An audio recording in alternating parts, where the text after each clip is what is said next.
Dear students, good morning to all. Today, talk about the lesson Climate and Natural Vegetation of India Part 2.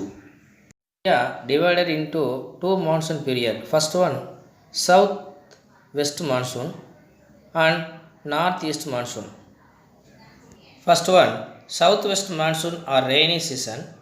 The southwest monsoon is the most significant feature of the Indian climate. The onset of the southwest monsoon takes place normally over the southern tip of the country.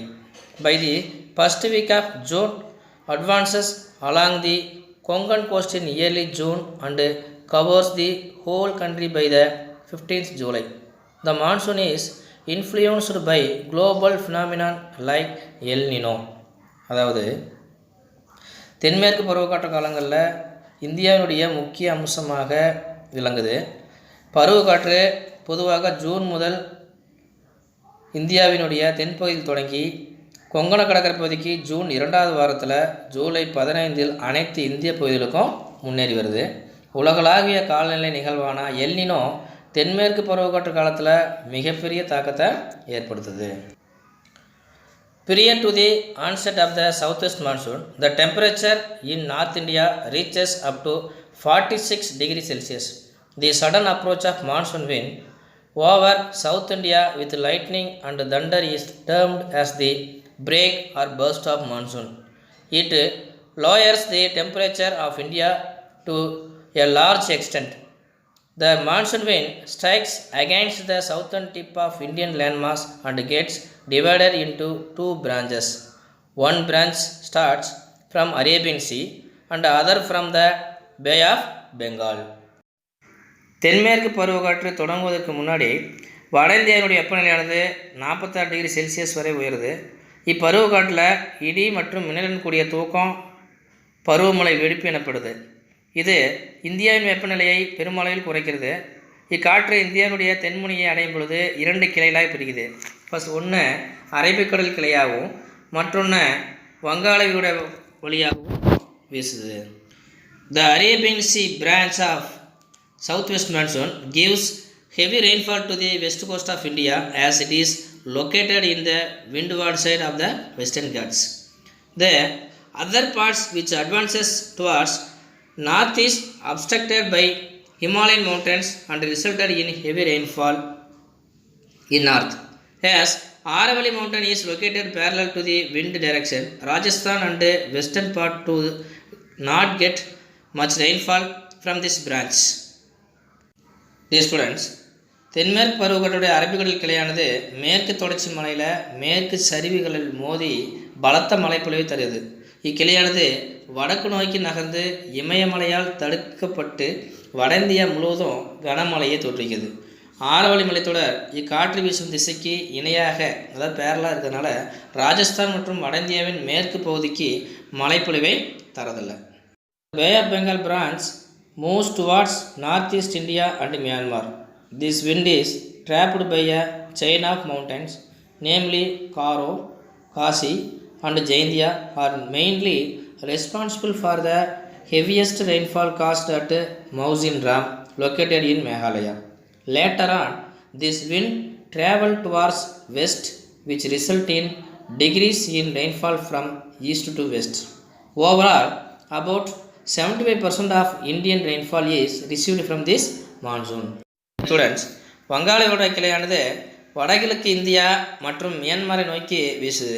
இது காசி, காரோ, ஜெயந்தியா போன்ற குன்றுகளால் தடுக்கப்பட்டு மேகாலயாவில் உள்ள அதிகமான மழைப்பொழிவை பெறக்கூடிய மவுசின் ராமில் மிக கனமழையை தருது.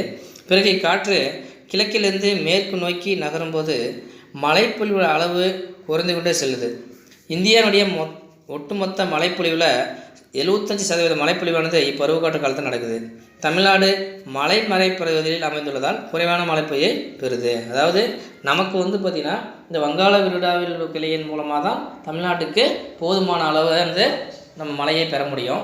இந்தியா அந்த சமயத்தில் மலைமறை பிரதேசத்தில் மிக குறைவான மழைப்பொழிவை பெறுது. Next topic, north east monsoon.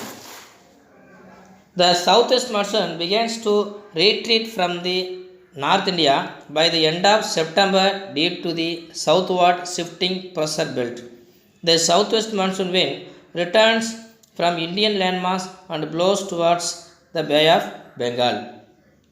The Coriolis force deflect this wind and makes it to blow from the northeast. Hence, it is known as northeast monsoon or post monsoon season. அடுத்த topic வடகிழக்கு பருவக்காற்று காலம். September மாதத்தினுடைய இறுதியில் அழுத்த மண்டலமானது புவியில் தெற்கு நோக்கி நகர ஆரம்பிக்குது. தென்மேற்கு பருவக்காற்று பின்னணியும் பருவக்காற்றாக நிலப்பகுதியிலிருந்து வங்காள விரிகுடா நோக்கி வீசுது. பூமி சுழல்வதால் ஏற்படக்கூடிய விசையின் காரணமாக காற்றின் திசை மாற்றப்பட்டு வடகிழக்கிலிருந்து வீசுகிறது. எனவே இக்காற்று வடகிழக்கு பருவக்காற்று எனப்படுது. இப்பருவகாலம் துணைக்கண்ட பகுதியில் வடகீழைக்காற்று தொகுதி தோன்றுவதற்கு காரணமாக உள்ளது. The season is associated with the establishment of the northeasterly wind system over the Indian subcontinent. Andhra Pradesh, Tamil Nadu, Kerala and South Interior Karnataka receive good amount of rainfall amounting for 35% of their annual total. Many parts of Tamil Nadu and some parts of Andhra Pradesh and Karnataka receive rainfall during this season.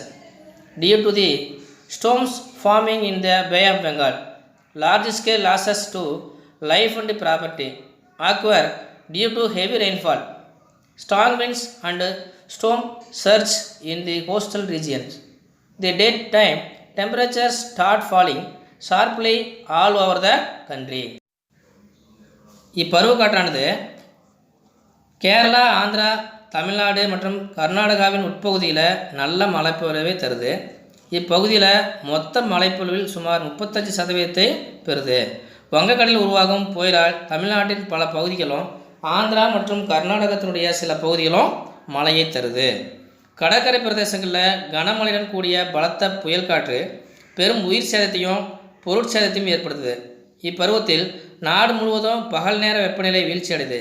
நாட்டின் வடமேற்கு பகுதியின் சராசரி வெப்பநிலையானது October மாதத்தில் 38 degree செல்சியஸிலிருந்து November மாதத்தில் 28 degree செல்சியஸாக குறையுது. Dear students, next topic, distribution of rainfall. The average rainfall of India is 118 cm.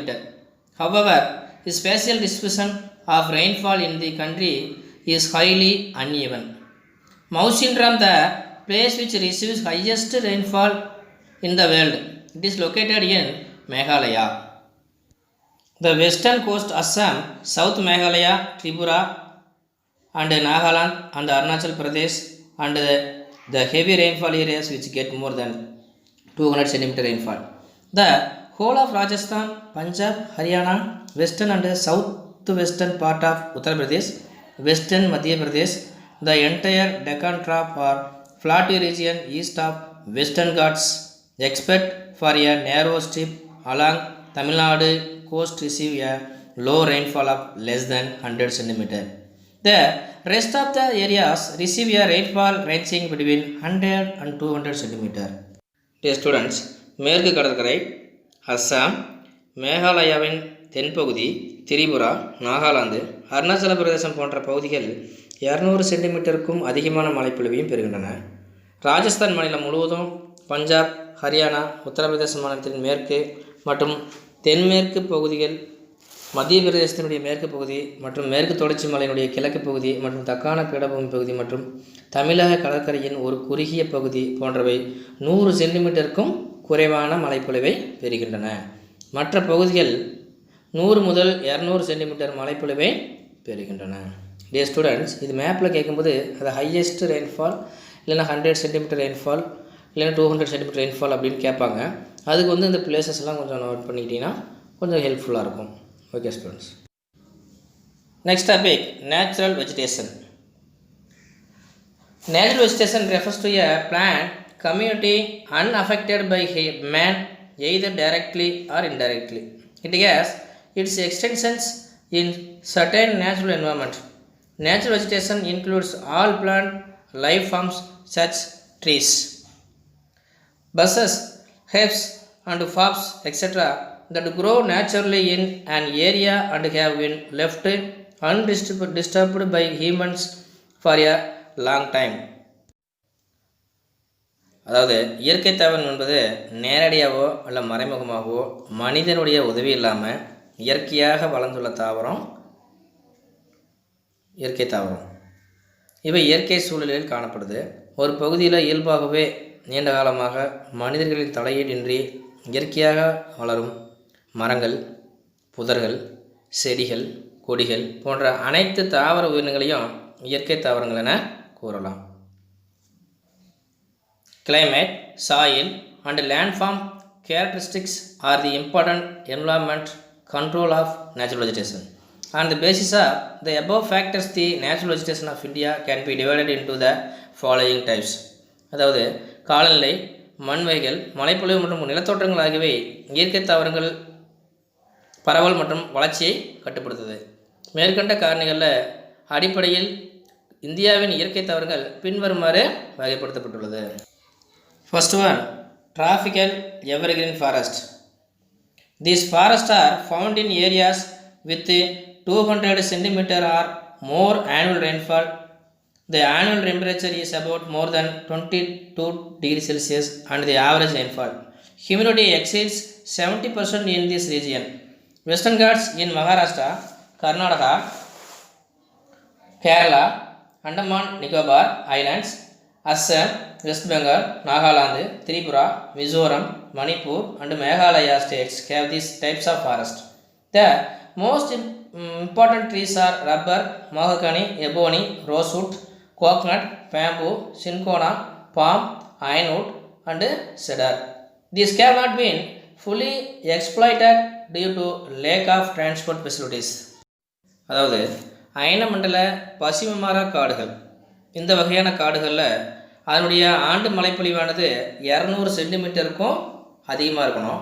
அதனுடைய ஆண்டு வெப்பநிலை 22 டிகிரி செல்சியஸுக்கும் அதிகமாக இருக்கணும். சராசரி ஆண்டு ஈரப்பதம் 70% மேலும் உள்ள பகுதிகளில் இக்காடுகள் காணப்படுது. இந்தியாவில் பார்த்திங்கன்னா கேரளா, கர்நாடகா, மகாராஷ்டிரா, அந்தமான் நிகோபார் தீவுகள், அஸ்ஸாம், மேற்கு வங்கம், நாகாலாந்து, திரிபுரா, மிசோரம், மணிப்பூர் மற்றும் மேகாலயா ஆகிய பகுதிகளில் இவ்வகை காடுகள் அதிகமாக காணப்படுது. இந்த வகையான காடுகளில் ரப்பர், எபானி, ரோஸ் மரம், தென்னை, மூங்கில், சின்கோனா, சிடார் போன்ற மரங்கள் இங்கு காணப்படுது. இந்த அடர்ந்த காடுகளில் போக்குவரத்து வசதியின்மை காரணமாக இங்கு வியாபார ரீதியாக பெரும்பாலும் பயன்படுத்துறதில்லை. ஏன்னா இந்த வகையான காடுகளில் அடர்ந்த காடுகள் இருக்கும். அதாவது பார்த்திங்கன்னா இங்கே சூரிய வெளிச்சமே உள்ளப்படாத அளவுக்கு கூட அடர்த்தியான காடுகள் இருக்கும். இந்த வகையான காடுகளில் போக்குவரத்து ஃபெசிலிட்டி செய்து இல்லாதனால இது வியாபார ரீதியாகவும் பொருளாதார ரீதியாகவும் இது நாட்டுக்கு பெருமளவில் பயன்பாட்டில் இல்லை. Next topic, tropical deciduous forest. These are found in the areas with 100 to 200 cm annual rainfall. These are called monsoon forest. The mean annual temperature of this region is about 27 degrees Celsius and the average annual relative humidity is 60 to 70%. The trees of this forest drop their leaves during the spring and early summer. Sub-Himalayan region from Punjab to Assam. Great plants Punjab, Haryana, Uttar Pradesh, Bihar, West Bengal, Central India and Jharkhand. Next, அயனமண்டல இலையுதிர் காடுகள். இந்த வகையான காடுகளில் ஆண்டு சராசரி மழைப்பொழிவு 100 முதல் 200 centimetre வரை உள்ள பகுதிகளில் தான் அதிகமாக காணப்படுது. இப்பகுதியிலுடைய ஆண்டு சராசரி வெப்பநிலை 27 டிகிரி செல்சியஸ் ஆகவும் ஒப்பி ஈரப்பதம் 60 முதல் 70% உள்ளது. இக்காடுகளில் உள்ள மரங்கள் வசந்த காலத்தில், கோடை காலத்தின் முற்பகுதியில் வறட்சியின் காரணமாக இலைகளை உதிர்த்துள்ளது. எனவே இக்காடுகள் இலையுதிர் காடுகள் எனவும் அழைக்கப்படுது. இமயமலைக்கு அருகில் அமைந்துள்ள பஞ்சாப் முதல் அஸ்ஸாம் வரையிலான பகுதிகள், வட சமவெளிகள், பஞ்சாப், ஹரியானா, ஆந்திர பிரதேசம், மேற்கு வங்காளம், மத்திய இந்தியா, ஜார்க்கண்ட் போன்ற பகுதிகளில் இந்த வகையான மரங்கள் காணப்படுது. Next Madhya Pradesh, Chhattisgarh, south India, Maharashtra, Karnataka, Telangana, Andhra Pradesh, Tamil Nadu and Kerala states are notable for these types of natural vegetation. Teak and sal are the most important trees. Sandalwood, rosewood, kusum, mahua, palas, haldu, amla, podiyak, bamboo and dendu are the other trees of economic importance. These forests also provide fragrant oil, varnish, sandal oil and perfumes. அதாவது மத்திய பிரதேசத்தினுடைய சத்தீஸ்கர், தென்னிந்தியா, Maharashtra, Karnataka, Telangana, Andhra Pradesh, Kerala, Karnataka and Tamil Nadu போன்ற பகுதிகளில் இக்காடுகள் காணப்படுது. இங்கு தேக்கு மற்றும் சால் மிக முக்கிய மரங்களாக இருக்குது. இதை தவிர சந்தன மரம், ரோஸ் மரம், குசம், மாகு, பாலாங், ஆம்லா, மூங்கில், சிசம் மற்றும் படாக் ஆகிய பொருளாதார முக்கியத்துவம் வாய்ந்த மரங்களும் இந்த காடு வகையில் காணப்படுது. இக்காடுகளில் நறுமண திரவியங்கள் சொல்லக்கூடிய அந்த பர்ஃப்யூம்ஸ் தயாரிக்கிறாங்க இல்லையா, அந்த சென்ட்டு இதெல்லாம் நறுமண திரவியங்கள், வார்னிஷு, சந்தன எண்ணெய் மற்றும் வாசனை திரவியங்கள் எல்லாம் இந்த மரத்துலேருந்து நமக்கு கிடைக்குது. Next topic, tropical dry forest. These are found in the areas with 50 to 100 cm annual rainfall. They represent a transition types of forest. These are found in East Rajasthan, Haryana, Punjab, Western Uttar Pradesh, Madhya Pradesh, Eastern Maharashtra, Telangana, West Karnataka and East Tamil Nadu. The important species are Mahua, Banyan, Amaltas, Palas, called, kikar, bamboo, babul, khair etcetera. அடுத்து பார்த்திங்கன்னா அயனமண்டல வறண்ட காடுகள். இதனுடைய ஆண்டு மழைப்பொழிவு 50 centimetre முதல் 100 centimetre வரை உள்ள பகுதியில் அயனமண்டல வறண்ட காடுகள் காணப்படுது. அயனமண்டல வறண்ட காடுகள் ஒரு இடைநிலை ஒரு காடாக இருக்குது. கிழக்கு ராஜஸ்தான், ஹரியானா, பஞ்சாப், உத்தரப்பிரதேசனுடைய மேற்கு பகுதி, மத்திய பிரதேஷ், மகாராஷ்டிராவுடைய கிழக்கு பகுதி, தெலுங்கானா, மேற்கு கர்நாடகா மற்றும் தமிழ்நாட்டினுடைய கிழக்கு பகுதி இவ்வகை காடுகள் காணப்படுது. இது மகுவா அப்படின்னா இலுப்பை மரம், ஆலமரம், ஆவாரம்பூ மரம், அமல்தாஸ்ன்னு சொல்லுவாங்க, பலா, மஞ்சக்கடம்பு, கருவேலம், பேபுல் மற்றும் மூங்கில் ஆகிய மரவகைகளும் இங்கே காணப்படுது. Desert and semi desert vegetation. These are also called as tropical thorn forest. These are found in the areas having annual rainfall of less than 50 cm. They have low humidity and high temperature. These forests are found in the northwest India, which includes West Rajasthan, southwest Haryana, north Gujarat and southwest Punjab. They are also found in very dry parts of the Deccan Plateau in Karnataka, Maharashtra and Andhra Pradesh. Babul, kikar and wild balms are common trees are found here. அதாவது பாலைவன மற்றும் அரை பாலைவன தாவரங்கள்னு சொல்லுவாங்க. இக்காடுகளை முட்புதர் காடுகள் என்றும் thrown forest அப்படின்னு முட்புதர் காடுகள் என்றும் அழைக்கலாம். இவை ஆண்டு சராசரி மழைப்பொழிவு 50 சென்டிமீட்டருக்கும் குறைவாகவும் அதிக வெப்பமும் குறைவான ஈரப்பதமும் கொண்ட பகுதிகளில் காணப்படுது. இவ்வகை தாவரங்கள் வடமேற்கு இந்திய பகுதிகளான மேற்கு ராஜஸ்தான், வடக்கு குஜராத் மற்றும் தென்மேற்கு பஞ்சாப் ஆகிய பகுதிகளில், தக்கான பீடபூமியின் கர்நாடகா, மகாராஷ்டிரா மற்றும் ஆந்திர பிரதேசத்தின் வறண்ட பகுதிகளிலும் காணப்படுது. இது கருவேல மரம், சீம கருவேல மரம், அதாவது கிஹார் அப்படின்னா சீம கருவேல மரம், ஈச்ச மரம் போன்ற மரங்கள் இக்காடுகளில் வளர்க்கப்படுது. Next mountain or montane forest. These forests are classified on the basis of altitude and amount of rainfall. These forests are found on the slopes of the mountains in northeast states. These forests found in the altitude of 1200 to 2400 meter. Sal, oak, laurus, amura, chestnut, cinnamon are the main trees found here. Oak, beech, silver, firefern, spruce and juniper are the major trees found at the altitude of 2400 to 3600 meter. அடுத்து மலைக்காடுகள். இக்காடுகள் உயரம் மற்றும் மலை அளவின் அடிப்படையில் வகைப்படுத்தப்படுது.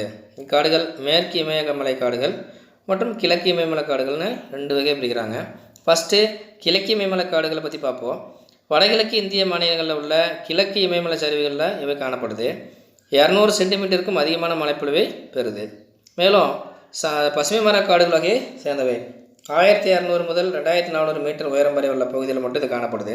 இக்காடுகளில் sal, oak, laurus, amoora, chestnut, cinnamon போன்ற மரங்கள் வளர்க்குது.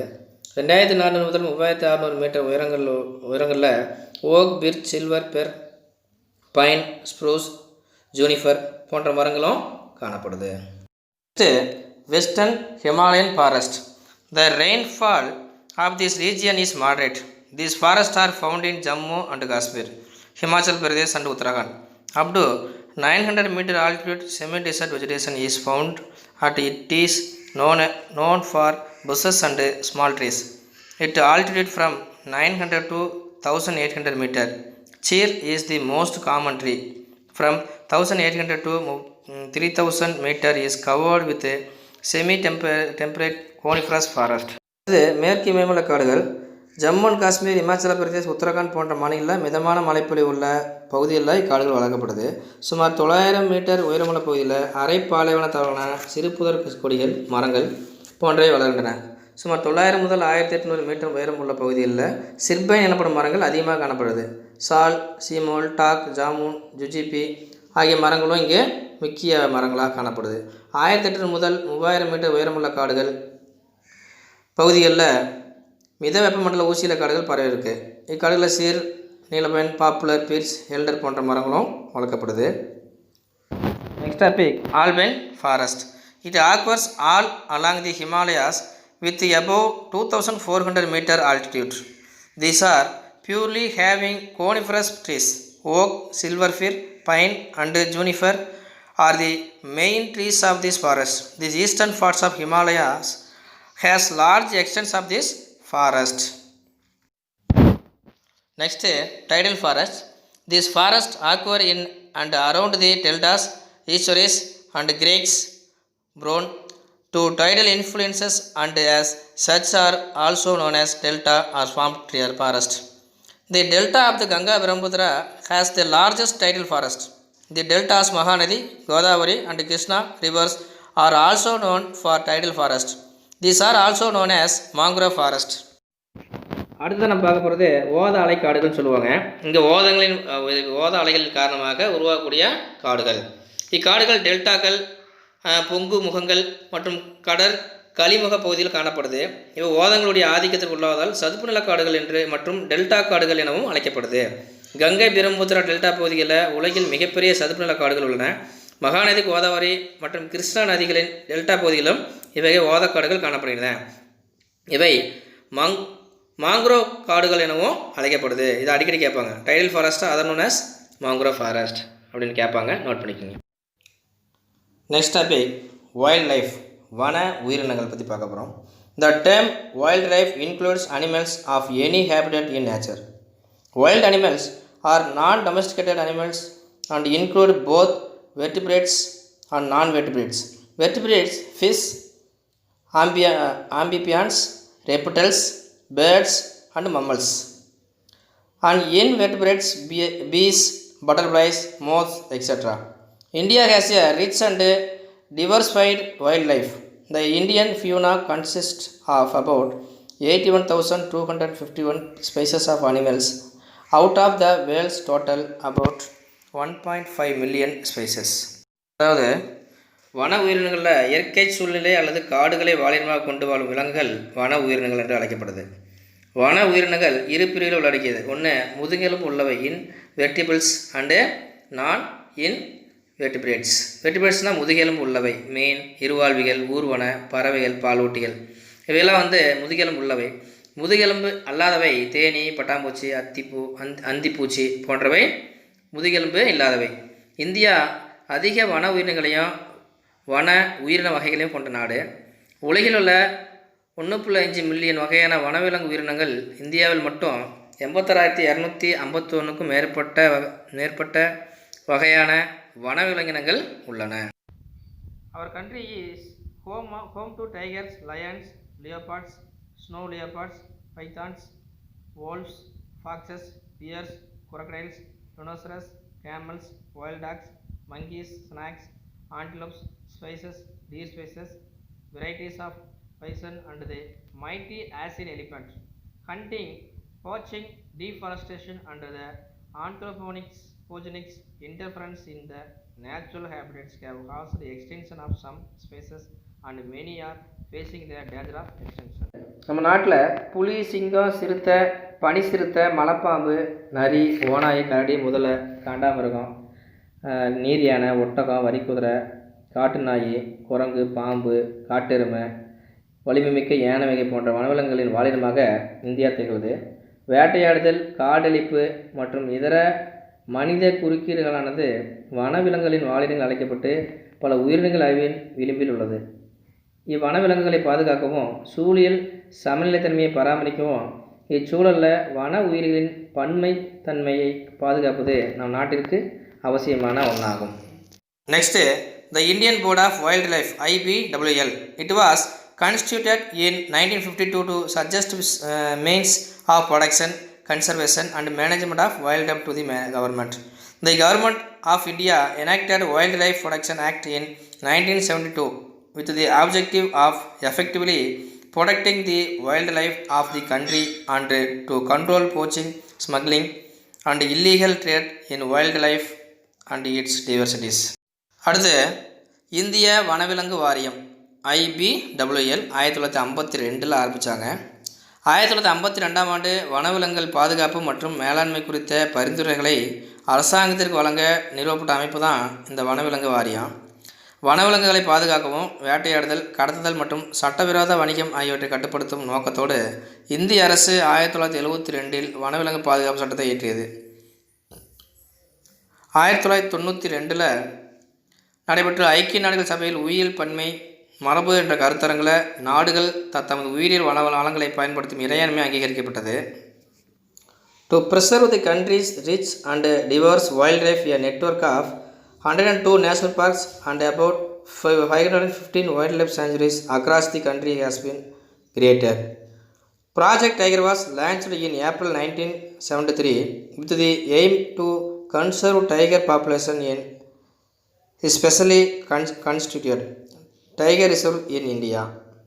அதாவது, இந்திய வனவிலங்கின் செழுமைத்தன்மையும் பன்மையும் பாதுகாக்க 102 தேசிய பூங்காக்கள் மற்றும் 515 வனவிலங்குகள் சரணாலயங்கள் உருவாக்கப்பட்டது. புலிகளுடைய பாதுகாப்பு திட்டம் 1973 தொடங்கப்பட்டது. புலிகளை பாதுகாக்கவும் அதன் எண்ணிக்கை அதிகரிக்கவும் நோக்கத்தோடும் புலிகள் பாதுகாப்பங்கள் தொடங்கப்பட்டது. இத்திட்டத்தின் மூலம் இருந்த புலிகள் எண்ணிக்கை 60% உயர்ந்து 1979 3015 உயர்ந்தது. இதேபோல் மற்ற பாதுகாக்கப்பட்ட பாரசிங்க, காண்டாமிருகம், யானைகள் போன்றவற்றின் எண்ணிக்கையும் கணிசமாக உயர்த்தப்பட்டது ரிப்போர்ட் சொல்கிறாங்க. Next topic, biosphere reserves. Biosphere reserves are protected areas of land coastal environments. The Indian government has established 18 biosphere reserves in India which protect large areas of natural habitat, which often include few national parks with the buffer zones that are open to some economic uses. அடுத்து, உயிர்கோள பெட்டகம் அல்லது காப்பகம் சொல்லுவாங்க. உயிர்கோள காப்பகம் என்பது நிலம் மற்றும் கடலோர சுற்றுச்சூழலை பாதுகாக்க ஏற்படுத்தப்பட்ட ஒன்று. மக்கள் இவற்றின் ஒருங்கிணைந்த அங்கமாகும். இந்திய அரசாங்கம் 18 உயிர்கோள காப்பகங்களை ஏற்படுத்தியிருக்கு. இவற்றினுடைய பணி இயற்கை வாழ்விடத்தின் பெரும் பகுதிகளை பாதுகாத்தல், ஒன்று அல்லது அதற்கு மேற்பட்ட தேசிய பூங்காக்களை பாதுகாத்தல், இவர்களின் பொருளாதார பயன்பாட்டு அண்மை பகுதிகளை பாதுகாத்தல் போன்றவற்றை உள்ளடக்கியது. Biosphere reserves in India. 11 of the 18 biosphere reserves, Gulf of Mannar, Nanda Devi, the Nilgiris, Nakrak, Pachamari, Simplifal, Sundarbans, Agasthiyamalai, Great Nicobar, Kanchenjunga and Amarkandak of India fall under the list of man and biosphere program of UNESCO. அடுத்து, இந்தியாவில் உயிர்கோள காப்பகங்கள் எங்கெங்கே இருக்குதுன்னு பார்க்க போகிறோம். இந்தியாவில் உள்ள 18 உயிர்கோள காப்பகங்களில் 11 காப்பகங்கள் மன்னார் வளைகுடா, நந்தாதேவி, நீலகிரி, நாக்ரோக், பச்மாரி, சிம்பிளிஃபால், சுந்தரவனம், அகஸ்தியமலை, பெரிய நிக்கோபார், கஞ்சன்ஜங்கா மற்றும் அமர்காண்டக், இதெல்லாம் 11 காப்பகங்கள் இந்தியாவில் முக்கியமான உயிர் காப்பகம் சொல்கிறாங்க. யுனெஸ்கோவினுடைய மனித மற்றும் உயிர்கோள காப்பகப்பட்டத்தின் கீழ் செயல்பட்டு வருது. இதெல்லாமே யுனெஸ்கோ நிறுவனத்தின் கீழே செயல்பாட்டில் இருக்குது. Students, thank you.